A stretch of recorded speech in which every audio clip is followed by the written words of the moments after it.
but the aisle at the end this afternoon, where you're all just trying to get in out of the rain. We'll do our best to get you in as far as we can. In fact, we probably could pull up a small bit more. There's another row. There's a couple of steps, not much now at the front. Just to try and squeeze in everybody as best we can. You're very welcome. Thank you for joining us. We have the Rural Social Scheme, which many of you will be familiar with. And I'm delighted to say that whereas I have only a little experience as a Tidy Towns chairperson who availed of the support of the RSS, our panellists have much more experience. I introduce you firstly on my extreme left to Arran who's the Chief Executive Officer of West Cork Partnership. Beside Arran is Maura Walsh, Chief Executive Officer of IRD in Duhallow.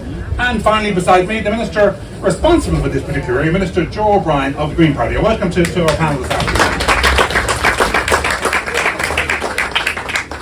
Now, hands up on anybody who knows anything about RSS. Let's have a little audience participation. Okay, well I do need to read the introduction then. Ladies and gentlemen, earning a living from the land or the sea requires knowledge and skills. You knew this. That ought to carry all value in all kinds of settings, but that often goes underutilised. So through the RSS scheme, small-scale farmers and fisherwomen across Ireland are using their knowledge and skills to benefit their local communities. So since the scheme was founded in 2004, RSS participants have been quietly, and maybe not so quietly, engaged in the delivery of numerous local services, including the upkeep and enhancement of sporting facilities and waymarked walking trails, social care and care of the elderly, environmental protection and regeneration, and the advancement of cultural and heritage initiatives, alongside carrying out the domestic energy conservation works. So, our RSS man was involved in a Tidy Towns committee. So what did he do? PJ, an excellent RSS person he was involved in a constant process of keeping us on our toes in the community. He wasn't so much a worker for the committee, he was a volunteer, he was an enthusiast, and he pushed us all the time to get involved in it. And it was a great pity when he left us, and we might come back to that later on, the people leaving the schemes and what happens next. Anyway, perhaps I might kick it out to the rest of you. There's been a lot of descriptions there where it goes this afternoon. I might ask Arran just basically tell us about the RSS scheme for starters and its various forms and what it does. Okay, thanks very much, Ciaran. Rural Social Scheme is an income supplement scheme for small farmers, small fishermen. It's really designed to keep small farmers and small fishermen in their communities and harness those skills that they have and to give that back into the community, and I suppose to get them engaged in local initiatives that are important to the local area. And I suppose one of the key features of the Rural Social Scheme is its flexibility.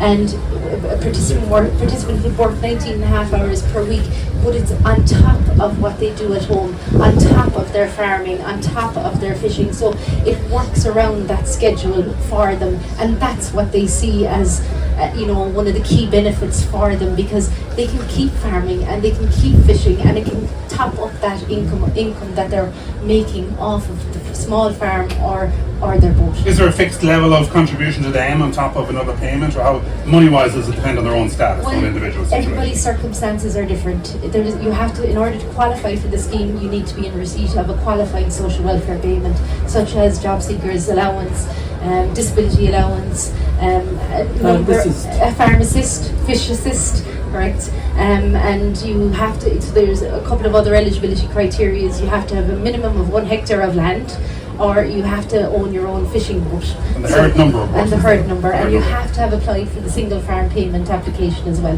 Very good. If I can jump up to you more, just in relation to those new report done, I gather recently on the RSS report. You're familiar with this? Maybe you might fill us in on the key findings in terms of what we've learned. Well, I think what we've learned is that the Rural Social Scheme is probably one of the most widely and best loved schemes in rural Ireland, without a shadow of a doubt. The reputation of the scheme for getting work done and getting it done well is paramount. We've learned on the other hand though that a lot of our participants are coming of a certain age that I won't mention. We're all approaching it, and when these farmers leave, we don't see the number of younger ones coming up behind them at the same rate as we would have maybe 10 or 15 years ago. PJ was never replaced on our scheme because we didn't have the people coming up. That's the problem, yeah, that is one of the problems. So we are also looking at how the scheme can be made, I suppose, more flexible for the demands that are there at the moment. That's not taking from tidy towns or caretaking or the usual work. Huge work done by the Rural Social Scheme in our walks. A lot of the walking trails that you'll see up and down the country, all of those would have been put in place with the Rural Social Scheme. And where it really comes into its own, we have a lovely scheme in your department as well, Minister, the Outdoor Recreation Scheme. And a lot of us leader groups that apply for that scheme, we get the 30,000. Now it's quite a good generous contribution. But by using the RSS, we get a lot more miles of walk, because that labour, that like they can get on the digger, they can drive the junker, they can bring up the track, like they can do a lot. The fencing, the laying of the roadways, that's all done. So it adds huge value to some of the other schemes that are run out of the department. And I suppose, dare I say, and most people say there was nothing positive to leave come from the COVID pandemic, but there has been. Our walking and trails have come into their own and have remained popular since the pandemic. So lots of work for them all over the country. And I think there's even more work that we could work with and introduce in, and that is some of the environmental schemes. There has been fantastic examples through EIPs around the country, these innovation programs for agriculture, looking at bank revetment along rivers to make sure that the banks aren't eroding into the river and clogging it all up, getting back in biodiversity. Even biodiversity in villages and untidy towns, as it's hugely important now as well. So there's a lot more we could do, and I know one of the things we do ourselves, and my supervisor, RSS supervisor, will kill me if I don't give a plug to his We Love Paint and for the to revamp. Yes. That's something that every county should have, and will add hugely to our climate change. Just a small start, but working with the councils, that's something that could be rolled out. It's a brilliant scheme. I was down revamp in Longford recently for the launch of it. It's excellent. Minister, it's a good cue for you, I suppose. Environment has been mentioned. I mean, in a general sense, one might wonder how might we leverage the scheme to take climate action. I mean, looking out today as we do, something is going on up there, and what are your thoughts in terms of the best way to approach that in terms of leveraging the scheme to take climate action? Well, thanks, Ciaran. I think firstly I just want to say I've been hugely impressed by the Rural Social Scheme and how it operates across the country. And I've visited a good few projects over the last 2 years in particular. I come from a small farm myself, 42.5 acres we had, and we didn't have the Rural Social Scheme at the time. It's not functioning anymore, but I often wonder, if we had the Rural Social Scheme, would it have helped to keep my dad and my brother on the farm? Where was your farm incidentally? In Cork, yeah. In Cork, what part? Mid-Cork, a place called Arran, near Blarney. Yeah. There's people here today who know where it is anyway, I think. The Cork Mafia here. They're here on this side. It's the Roy Keane troublemakers over here. Sorry, let's go ahead. But it's a great scheme because I think it's not just, it's an income support scheme, it is. But I also see it as very much a social inclusion scheme.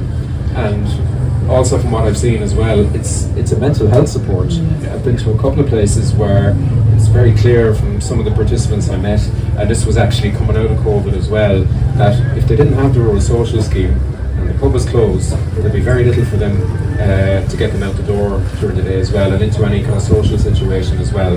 So the value of it is multi-layered, and I think it really warrants us, and we're doing it at the moment, we're in the middle of the review at the moment, it warrants us really having a look at it from scratch and seeing what we can do here to give it a future going forward. Because look, I suppose the overall force that we're all pushing against here is that there's less and less small farms. And we've got about 2,700 people on the books under our social scheme as well. We need to keep them. We need to keep them people on the land. And if the Rural Social Scheme can help to do that, then we need to see other ways of how we can do it as well. There's the income support bit as well, and there's an argument that we could improve that. But you're going to hear it from time to time. Going back to the small farmers, dole is often mentioned as an incentive to keep people on the land and keep them in place. I particularly might add in this region, because of what's happened in Bordnamona with decarbonisation, we have a lot of people who were small farmers and had a job in Bordnamona. He's been no longer doing that, but looking for other opportunities. Yeah, and I think some of the preliminary findings from the survey that we did, people did say that they got involved in RSS for the income support measure. It's not going to break the bank in terms of what's going into someone's account for the hours that they do, but it was also recognised some other benefits of it as well. So I think we need to look at what's happening more broadly speaking and how we can fit RSS into that. And I do think there's potential there in terms of restoring biodiversity and climate action as well. And there's some good examples of it already in Mayo. Sabina here, I'm not sure. The Mayo project. She's around somewhere, but there's a really good example there of the RSS scheme working with the National Parks and Wildlife Service, trying to get that to rhododendron. There's lots of little practical examples like that around the country. I think that we need to push out more as well, to see if there's other areas that we can grow the RSS into. Arran, I suppose we can't ignore the statistics. Participation declining by 13%, December 29 and December 22. You're on the ground. What can we do to try and deal with that issue? I know it's not easy. It's not an easy question. No, there's a lot small things that can make a difference, I suppose, in terms of, maybe the age profile of participants. Like Maura mentioned it there, a lot of people are coming to retirement age, and I know there's a whole other issue there, but a person has to retire the day before they're 66, and a lot of our participants and other participants, they're only getting going at that age. There's a willingness and a want to stay involved in the community, stay involved and participate. Where I'm from in West Cork, we have a lot of coastline and we have a lot of fishermen, but the scheme only extends, and I know we're at the farming today, but I need to get the mention in for them, but it should apply to the crewmen who actually don't have a licence but actually need the scheme just as much as somebody who might be on a small farm assist payment. Maybe extend the scheme so that it includes the likes of maybe further out in a family to nephews, maybe to nieces, sons-in-laws, daughters-in-laws. I have an example of a gentleman actually down in Alleys at the moment. He's in that bracket. He lives in the community, is willing to participate, but meets some of the criteria, but just doesn't meet all of them. And there's only 3, but it's prohibitive in that way. So there are a number of measures that can be taken to try and attract more people, that are there. Like last Friday, I had 3 community groups call me looking for an RSS participant because they're like gold dust. They have that can-do, roll up your sleeve attitude. They're responsive, and they can, like the thing about the Rural Social Scheme as well that I didn't mention is it's voluntary. People want to be there, they want to be participating, and you mentioned the payment, like as part of this review, in fairness to the department, they've written out now to try and raise the profile to any existing farmers that are on Farm Assist. I had a phone call last Thursday from a gentleman in West Cork, and he was on, for example, he was in receipt of say €47 Farm Assist and had received that letter from the department, and we sent him out a form the next day, willing. So there's a matter of raising the profile of the scheme as well, because we've been talking up the Rural Social Scheme for a long time, but other people kind of need to do that for us as well now. Job requirement. Yeah. More is anything you would do if you were minister, dare I say, in the morning, would you? I can see her. And we said to you, we had one thing more that you could change to improve the popularity or the eligibility of people for RSS. What would it be? I think we need to move from the social welfare baseline to more a living wage baseline. I think that, thing could come in and would bring more people. I suppose, why am I worried about losing the Rural Social Scheme and subsistence? Can't we have CE and can't we have... My reason, because where I live in East Kerry, and I drive over the mountain and into Cork, and all that area, in the 32 years I'm making that journey, I have less and less of a view, and I have more and more sick to spruce. Proud to come, Minister, but I know there's a big drive for more sick to spruce, but we have enough of it. We really do have enough of it. And every small farmer that can no longer farm is going to end up, that farm is going to end up under sick to spruce if we're not careful. Our biodiversity is going to be gone. What sells our milk and our butter and our cheese and dairy butter and whatever, that's all gone. So I think there's for me, a green impetus to make sure that we have the maximum number of smallholders on the land, keeping the kind of countryside. It's there that I've had the countryside the way it is, and I think we need to do more than just social welfare subsistence level. I think it needs to come up and bring more into the net, because that would make a huge difference. I love the way you're having a lovely, casual, calm discussion, and all of a sudden a grenade is lobbed over. We're coming to the end. We were always coming to the end. I was looking forward to. I was waiting for Michelle to wave and say, "Launch the annual report now." So I got a couple of hard questions, Minister. Forestation, is it gone too far? That's the question. Well, look, I'm no fan of stick to spruce either. It's a problem. It's not the way we want to go. And the strategy going forward is to have more broadleaf. That's better for everyone, I think. So that's part of the plan. I mean, what continually strikes me is what we want to do with RSS, which is to continue it and to make sure there's options there for small farmers, fits in with so many other areas of wider government policy as well. And we've been talking to the Department of Agriculture on this as well, but it fits in with other departments as well. And I think what strikes me as well about being a lot of the participants is that their skill levels are just extraordinary. It's not like they can do one or two things. They can do this whole range of things that they bring to a community as well.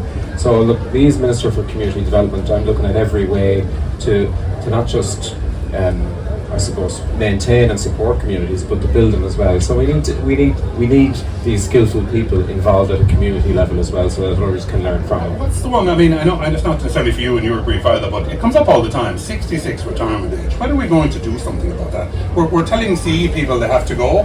We're telling Pobbles, CSP, community service people you have to go.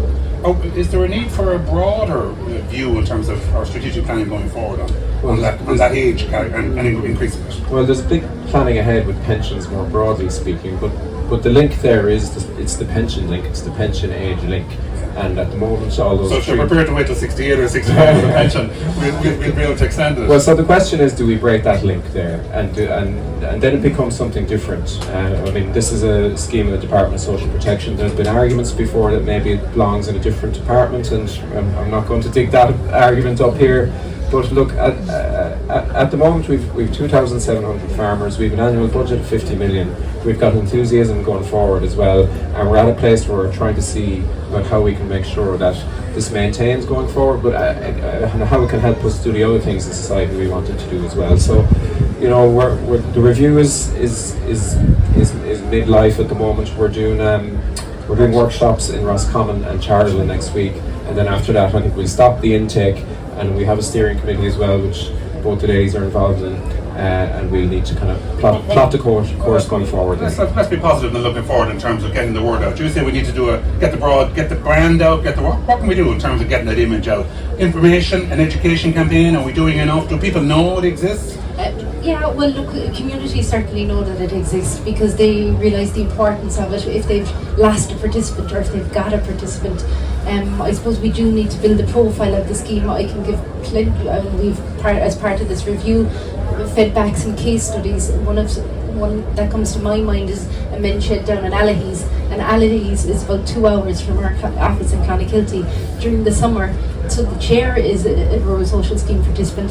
Some of the members are past participants. Some of the existing members are participants, and so during the summer they built a pod. It's all. As you said, Minister, there is a very big social element of this. So there are, like, I keep saying the rural social scheme is a good news story. It's always been a good news story. Look at the Bear Away. That wouldn't be there only for a lot of the hard work that the RSS participants put into it. The Greenway in Mayo. So you need to focus on the positives, but I think there's just some changes that need to happen. It can't cost people to come to work.